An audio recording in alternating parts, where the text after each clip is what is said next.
महिला कौन है? अच्छा, सोना।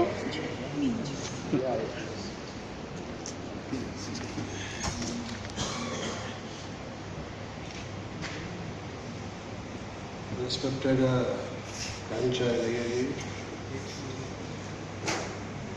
मालाकार जी, हमारा थोड़ा तबीयत ठीक नहीं है, जुकाम है हमको।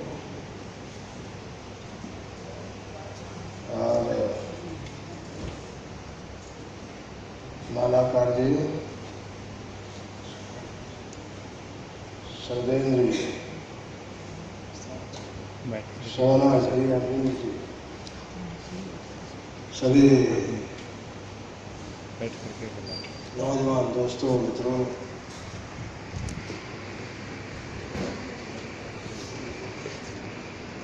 हालात बहुत जरूरी है। यहाँ अजीब दौर आया है। भारत का जो समाज है वो बहुत बीमार है।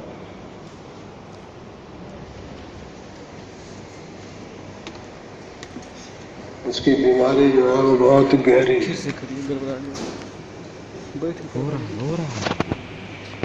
और उन बीमारियों ने एक तरह से हिंदुस्तान को जकड़ लिया है।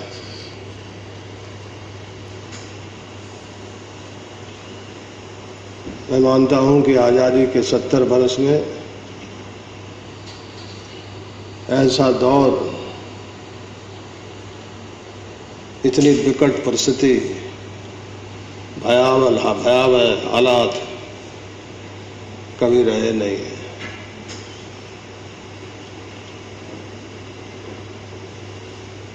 ये हिंदुस्तान की गहराई से जो बीमारी है वो बीमारी धर्म की है, वो बीमारी जात की है, वो बीमारी कास्ट सिस्टम की है। धर्म की बीमारी तो दुनिया भर में है, लेकिन जो जात की बीमारी है, एक तरह से हमारे गांव में कहावत है कि करेला नीम चढ़ गया, यानी वैसे ही धर्म जो है वो, आप जानते हो कि सीरिया है, इराक है, क्या हो रहा वहाँ। और यहाँ जो दुनिया में कहीं नहीं है वो इंडियन कॉन्टिनेंट में ये कास्ट है।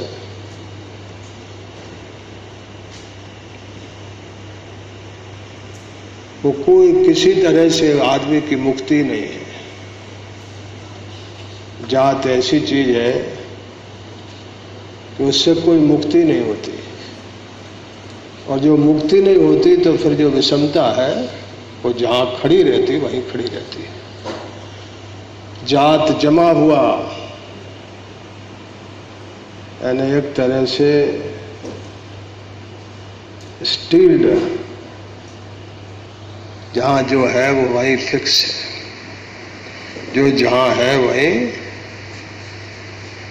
उससे टस से मस नहीं हो सकता। यदि होगा तो सबसे नीचे का आदमी, मेहनत कश आदमी यदि उठेगा तो ऊपर का आदमी अपने आप ऑटोमेटिकली ऊपर उठ जाएगा। जात बनी है, बनी रहेगी। तो हिंदुस्तान में जुल्म और जाति, कदम कदम पर जो अन्याय है, जुल्म है, वो बहुत कठिन है उसको बदलना। इसलिए हम सब लोग जब इकट्ठा होते हैं तो मैं ये मानता हूं कि ये नहीं है कि इतने जल्दी ये चीज निकल जाएगी, ये जल्दी इसका रास्ता है, ऐसा नहीं। लेकिन एक रास्ता तो है, इसकी चर्चा तो की जाए, इसकी बहस तो की जाए। अब ये मंडल लगा, मैं आपको बताऊं कि पूरी तरह से विफल हो गया। हम लोग तो कल्पना किए थे कि इससे एक बड़ा समाज, एक बड़ी चीज बनेगी, क्योंकि ये ऐसा एक कमीशन था जिसमें धर्म को पार करके बनाया गया था। इसमें क्रिश्चियन और ईसाई के तो नाम अधिकांश मैंने ही लिखे हैं।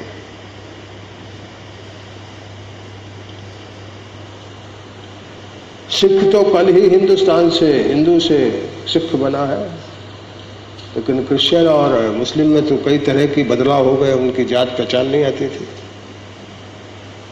तो मंडल जी के साथ बैठ करके हम लोग सारी चीज को कई लोगों को बुला बुला कर खोज करके रखे थे। तो ये बैकवर्ड क्लासेस है। कोई भी रहा होगा, जिस पुरखे ने नाम रखा मैं उसको मानता हूं कि वो ठीक आदमी रहा हो। क्लासेस है तो मतलब है ना, क्लास का मतलब तो बंटवारा नहीं होता ना। क्लास का मतलब तो एक ही कोई जमात होती है। एक तरह से हिंदुस्तान के सब धर्मों का ये कमीशन है। कोई धर्म इससे बाहर नहीं निकला है, नहीं छूटा। सारे धर्म, सारे रिलीजन इसमें है। SC ST में तो शेड्यूल ट्राइब्स में भी, शेड्यूल कास्ट है, लेकिन ये क्लास है। और ये जिस आदमी ने इनको बनाया, तो बाबा साहब ने ये शब्द जो रखा है वो बड़ा सचेत शब्द है। ये हम सबको बोध कराता है कि हम लोग यदि क्लासेस बन जाएं, मान लो हिंदू ये तय कर ले कि हम बैकवर्ड क्लास के लोग एक जात हो जाएंगे, तो मैं मानता हूं कि 2/3 आबादी है हिंदुओं की। जितनी तरह की बात हम रोज बयान करते हैं, रोज भाषण करते हैं, हमारे हाथ में तो सामर्थ्य है। बाबा साहब ने संविधान बनाते समय, संविधान बनाने वाले लोगों ने हमको तो बैलेट पेपर दिया है, मताधिकार दिया है, एडल्ट फ्रेंचाइज दी है। हम लगभग माँ बहन बेटी को मिला लोगे तो हम 90-95% है, क्योंकि हमारे देश में माँ बहन बेटी को भी शूद्र में ही डाला गया है। यदि हम ये जो कल्पना है संविधान की, बाबा साहब की, यदि मान लो इसको हम मूर्त रूप दे दें, यानी जात जो बनी हुई है उसका विखंडन कर दें, खंडन कर दें,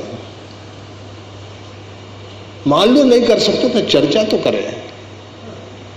याद रखना, दुनिया में कोई चीज भी पहले बहस में आती है, पहले सर बनता है। महात्मा बुद्ध ने कहा था कि पहले जब उनको पहली बार बुद्ध के को ज्ञान हुआ गया में, असली तो सुजाता ने उनको ज्ञान कराया। अब वो किस्सा लोगों को ठीक से नहीं है यार, लेकिन एक महिला थी, बुद्ध कंकाल बन के पड़े हुए थे, बैठे हुए थे, उनके 4-5 साथी चले गए थे। अब उन दोनों के बीच में क्या संवाद हुआ है वो बड़ी चीज है, वो आज तो पता नहीं, किसी को मालूम नहीं। लेकिन बुद्ध को इस हालत में देख करके वो दूध लेकर के एक वृक्ष को यहाँ पूजने का एक रिवाज है, अच्छा रिवाज है। अब उन दोनों के बीच क्या संवाद हुआ वो एक अलग अद्भुत बात है, उस पर कोई ने गहराई से जाकर के बहस नहीं किया। मैं मानता हूं कि बुद्ध को बोध ही वही हुआ है, बैक टू लाइफ, यानी वही दूध या कोई चीज इनको डाल करके पटक करके पिलाई गई है, उसी से उनको लगा है कि लाइफ वापस आ गया। बैक टू लाइफ ही बुद्ध है। यही इसलिए वो कहते हैं कि निगम है, पैदा हुए निगम के बीच ही सब कुछ है।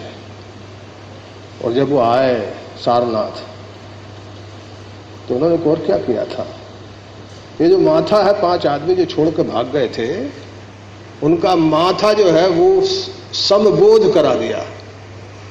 अब अंग्रेजी में मैं उसका ट्रांसलेशन नहीं कर सकता। समबोध, एक सा सोचने का। समबोध जब हो जाता है तो फिर सम लक्ष्य बन जाता है। यही बुद्ध का तो ये जो क्लास है, सबसे बड़ी समस्या, सबसे बड़ी विकट समस्या यही है। ये जो बैकवर्ड क्लासेस है, इस क्लासेस का है, इसके चलते ही कास्ट सिस्टम टिका हुआ है। ये जिस दिन धर्म से, ये जिस दिन अपनी जात से मुक्ति पा लेगा, उस दिन हिंदुस्तान में नहीं, दुनिया का सबसे बड़ा रेवोल्यूशन, सबसे बड़ा क्रांति होगा। ये मुक्ति कैसे पाए? तो सबसे बड़ी बात है कि चर्चा तो करो। चर्चा करोगे तो खुद जिस जात में हो, वो जात को यदि साथ भी ले लिया तो दूसरी जात में मिलाने का काम करोगे। अब मंडल लगाने के बाद मैं तो हैरान हूं, कभी कभी मुझे पछतावा होता है कि हर जात ने अपना संगठन बना लिया। अरे गजब बात है, तुम्हारे पास पैसा है नहीं, संपत्ति है नहीं, सारी चीज है नहीं, आप अपनी जरा सी जातियां उनके खंड खंड करके आपने जात के अलग अलग संगठन बना दिए। यानी जो संगठित शक्ति थी, वोट की ताकत, दलित की और पिछड़े की, अब आपको मालूम नहीं, यदि ये दोनों की ताकत मिल जाए तो ये 2/3 लोग हैं।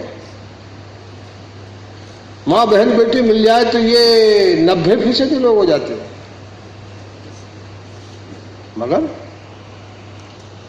जब उनका दिया हुआ जात से चिपक गए तो फिर तो कुछ बात होने वाली नहीं है। जात किसने दी है? आपने ली है क्या? ये जात मुझे मिली है या आपको मिली है? उनने दे दी है। मैं वो गले नहीं लगाया हूं, मैंने हड्डी में भी डाल दिया इसको। क्या गजब बात है। यानी ब्लड में नहीं, खून में नहीं, ये हड्डी में चली गई है। इसका क्या इलाज है? आज आपके बीच में मैं आया हूं, देखता हूं हमारे साथ वही व्यवहार हो। अब ये हाल है, यहाँ का जो कुलपति है, वो आदमी जो है, वो ये हिंदुस्तान के मेहनत करने वाले, हिंदुस्तान के असली मालिक बैठे हैं यहाँ। इनके साथ कैसा सलूक कर रहा कि ये अकेला हाल देता जिसमें ना बिजली है, ना ठंड है, ना कुछ है, ना कोई चीज। अजीब आदमी है। कौन है ये? मुझे लगता कि ये, मैं सपोरी साहब को तो जानता हूं, भला आदमी था, लेकिन इनसे मेरी मुलाकात नहीं है। लेकिन मैं इसमें चौथी या 5वीं बार आ रहा हूं। यही व्यवहार है जात का जो है। कौन सा हाल दिया? हमेशा इसी को देते। और कोई हाल है कि नहीं है? और कोई नहीं है? ये अकेला यही है सर। जिसमें ठंडा अंडा रहता हो वैसा है कन्वेंशन सेंटर है, ओबीसी फंड से बना था। अच्छा, जो ओबीसी के पैसे से बनाया गया है, हमारे पैसे से बना है और हमको ही नहीं मिलता है। ये कारण है। आप नहीं, हमारा जो बाप दादा है वो वोट डालना नहीं सीखा है, हम लोगों ने सिखाया भी नहीं। बड़ी मुश्किल से ये मौका आपको मिला है। मैं आपको बताऊं कि आपकी उम्र में मैं था तो मैं 40 नहीं 50 बरस हो गया इस काम को लड़ते हुए। कई राज पलटा मैंने, लेकिन हमारे लोग इतने ज्यादा, इतनी तरह की बीमारी से भरे हुए हैं कि उन्होंने पूरी तरह से हिंदुस्तान को फिर बांट दिया। कोई दलित लेके भाग गया, कोई पिछड़ा लेके भाग गया, कोई जात लेके भाग गया। लेकिन ये तो होना है, ये तो होना है। आपसे जब मैं वर्ष की चर्चा कर रहा हूं कि इसकी उम्र कम हो, इस अन्याय की, जुल्म की, ये लड़ाई जो है वो हमारी उम्र में पूरी नहीं हुई, आपकी उम्र में पूरी हो। लड़ाई तो पूरी हुई। ये रिजर्वेशन जो है, ये जो आपका मंडल कमीशन है, ये तो एक सहारा है। इसको लागू नहीं करेंगे वो तो एक हाथ से देते हैं, दूसरे हाथ से निकालते। अभी तो मैं बता रहे कन्वेंशन हॉल जो बना हुआ है, वो ये अर्जुन सिंह को ने हायर एजुकेशन में पिछड़ों को कर दिया, लेकिन उसके साथ अगड़ों का भी कर दिया। वो कोई बुरी बात नहीं। यहाँ जो है वो मुझे कोई नौजवान आया था, अभी मालाकार जी बता रहे थे कि हाँ ये संख्या घटा दी गई है, यानी पीएचडी के और एमफिल के जो लड़के हैं इस नाम पे कि यहाँ प्रोफेसर नहीं, वो भी कोर्ट से करा लिया। कोर्ट में कौन है? हर डाल पे, एक डाल पे हुल्लू नहीं बैठा, हर डाल पे हुल्लू बैठा। इधर से जाओ उधर है, इसका कोई इलाज नहीं। अपने माँ बाप जो है उनके और ये जो जात में बटे हुए हम लोग, इसके चलते है ये। अब बाबा साहब का देखो, यानी जितना छोटा आदमी होता है, जितनी छोटी जात होती है, उतना ही हृदय उसका बड़ा होते जाता है। जितना जात छोटी होती है उतना ही बड़ा इंसान बनता है। लेकिन सबसे ज्यादा वो उपेक्षित है। उन्होंने अपनी जिंदगी में गुरु किसको कहा? उन्होंने गुरु कहा महात्मा फुले को। पिछड़ी जात के जो नौजवान यहां बैठे हैं उन्हें इससे सबक लेना चाहिए। वो दलित के साथ यदि जब तक अपने दिल के साथ उनको पूरी तबीयत से नहीं ऊंचा उठाएंगे तो हिंदुस्तान का जो है मंडल का, कमीशन का, रिजर्वेशन का कोई मकसद नहीं है। इसका मकसद है आपको जगाना, इसका मकसद है एहसास कराना कि हम कौन हैं, हम कौन हैं। ये एहसास कराने के लिए है। ये असली तो यह है कि हिंदुस्तान का संपूर्ण राज मुट्ठी में आना चाहिए, चाहे वो नीचे का चाहे ऊपर का। हम मांग कर रहे हैं, 70 बरस हो गए। यही है सबसे बड़ी आप यहाँ इकट्ठा है तो सबसे बड़ा संकट ये है। 70 बरस आदमी की जिंदगी में आजादी के कोई कम नहीं होते। 70 बरस से हाथ में बैलेट पेपर है। ये कभी ठप्पा लगाता था, अब बटन से चलता है। 70 बरस से हमारे हाथ में है। ये जात जो है वो पराजय करा रही है। जात उनने दी, पकड़ हमने ली। जात उनने दी, हमने अपनी हाथ में पैर में बेड़ियां डाल दी। हर जात ये कह रही है कि जेल तो मेरी जात का जेल ठीक है, लेकिन इसकी दीवारें जो है जरा सोने की कर दो, चांदी की बना दो। हर जात कह रही कि मेरी बेड़ी तो ठीक है, लेकिन इसको थोड़ा सा सोना चांदी की बेड़ी लगा दो, बस यही तो है। मतलब इसे कौन तोड़ेगा? ये गोष्ठी काहे के लिए करते हो? अरे भाई, जितनी ये इंसानियत की लड़ाई है, जितना इंसान बनोगे उतना ही कोई कमीशन हो, ये तो एक सहारा है।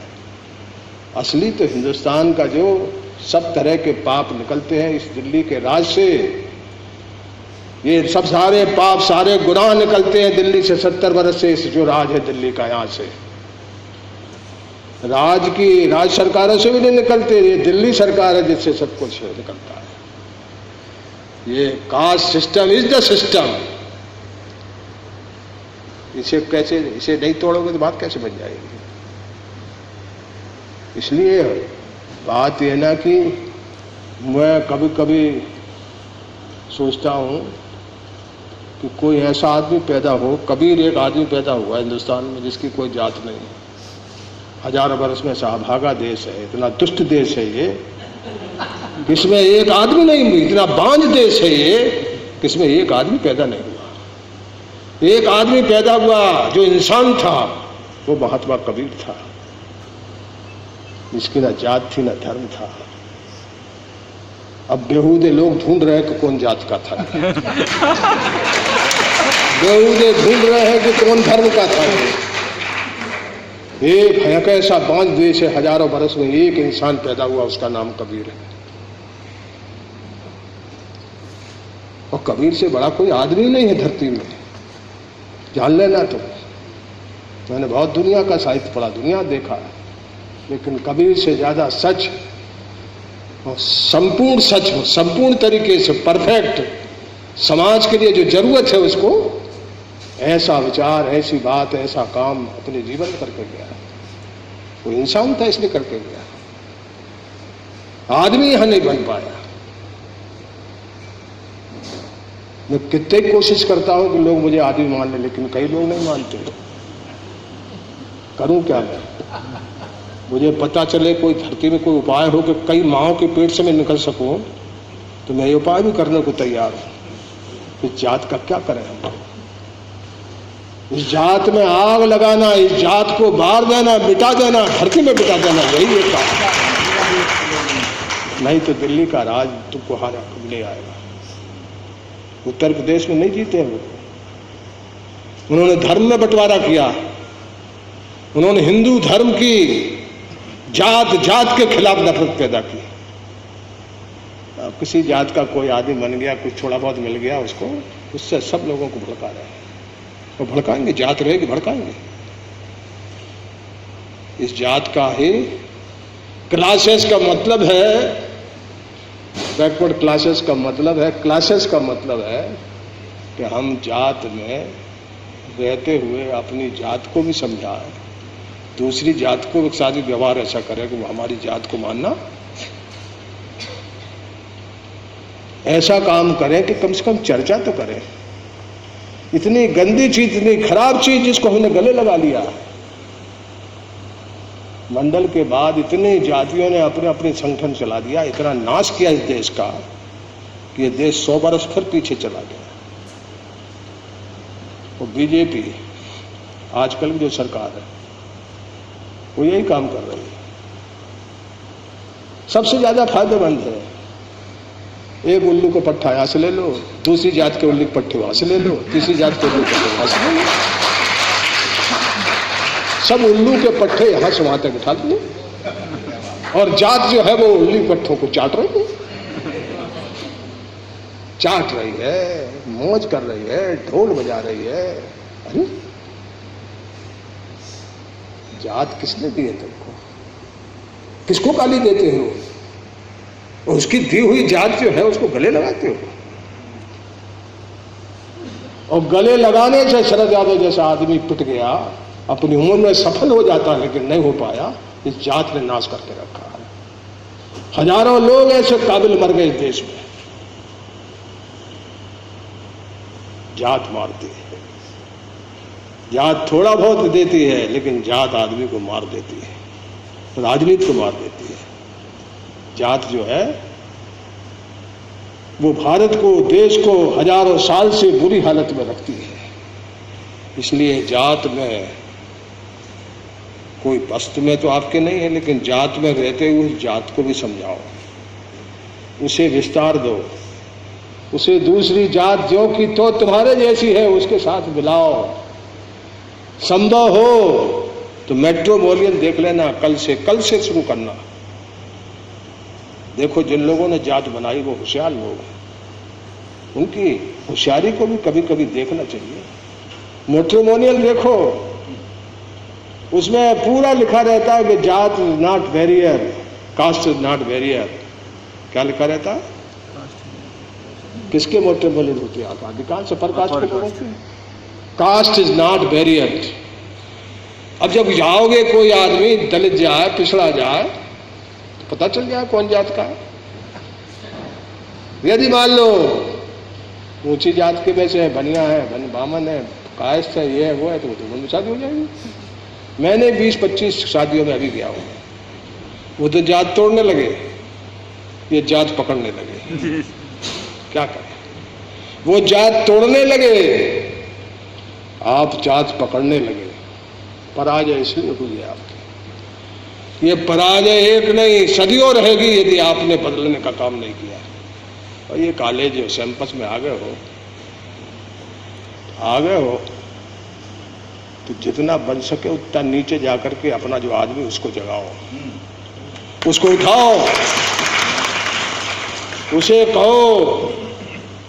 कोई अपना बाप जात पात कर रहा है, माँ बहतारी जात पात कर रहे है, उसको मना करो, दूसरी जात से मिलाओ। मिलाते मिलाते बाबा साहब का राह और रास्ता पकड़ो। उनने बड़े दिल से कहा, पिछड़ी जात का आदमी मेरा गुरु है। बाबा साहब अम्बेडकर ने कहा कि महात्मा फुले मेरा गुरु है। और क्या चाहते हो? इसलिए उनको गले लगाओ। और सारे देश में जो धर्म के नाम पर ये लोग बंटवारा करना चाहते हैं, तो एक काम करो, ये धर्म के नाम पर जो बांट रहे हैं, देखो पंजाब बंगाल में इन्होंने शुरू कर दिया है। बंगाल जो इन सब चीजों से अछूता था, उसमें फिर शुरू कर दिया, आग लगा रहे हैं। जरा सा काम करना, दंगा कराना फिर जीत जाना, दंगा कराना फिर जीत जाना। कितना आसान हो गया देश में राज करना। इसलिए जहां दंगा हो, जहां रहते हो उस इलाके में ऐसा उपाय करो कि दंगा करने वाले आदमी को हमेशा हमेशा के लिए सबक मिल जाए। किसी तरह से भी इंसान के ऊपर जो हाथ उठे, उस हाथ को थामना है, उस हाथ को थामना। अब बताओ, यहाँ जुनैद, क्या नाम था उसका? जुनैद खान। जुनैद वो बदायूं के थे। जिंदा आदमी गायब हो गया इस देश में। वो नजीब थे। नजीब बदायूं के थे वो, जिंदा आदमी नजीब। ये ऐसा लोकतंत्र है, ऐसी संस्था है ये। जवाहरलाल नेहरू सबसे सचेत संस्था है। इसमें नजीब, जिंदा आदमी गायब हो गया। ये है देश की हालत। यानी जादू से नहीं, यहां ऐसी क्रूरता का नंगा नाच देश भर में चल रहा है। आज से यदि सतर्क हो जाए तो कोई, क्या नाम बताया? नजीब को, और कुछ नहीं होगा तो नजीब को तो कोई जिंदा गायब तो नहीं कर सकता।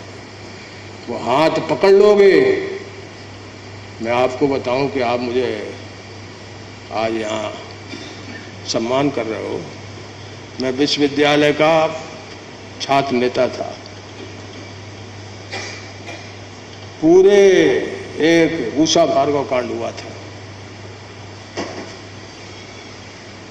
मेरा 10 बरस वहां असर रहा। एक दिन भी दंगा वाले की हिम्मत नहीं हुई।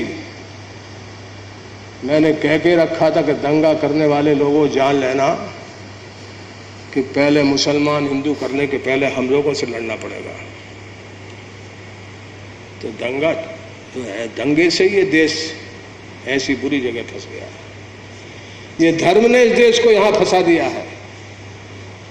इसलिए इस सदन में, इस मौके पर जो बैठे हुए लोग हैं, आप इंसान बन जाओ। जितना आदमी बनोगे, जितना कबीर बनोगे, उतना ही देश बनेगा। जितना आदमी बनने का काम करोगे, उतना ही अपना जो आंदोलन है उसको आगे कर सकोगे। उसमें सबसे पहले दलित को प्यार करो, सबसे पहले दलित को साथ लो, उसे एहसास कराओ। हाँ, ऊपर वाला यदि कोई जुर्म करे तो उससे डट के मुकाबला करो, और नीचे वाला कोई आदमी कोई गड़बड़ करे तो उससे प्यार मोहब्बत से माफ करने का काम करो। इन्हीं बातों के साथ आप सब लोगों ने हमको सम्मान दिया, इसके लिए हमारी तबीयत भी ठीक नहीं थी, आपके बीच में आए हैं। कांचा जी बोलेंगे तो आपको सुन के मैं जाना चाहूँगा। मैं अपनी बात को यहीं समाप्त करता हूँ।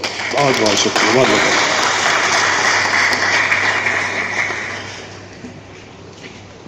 बहुत बहुत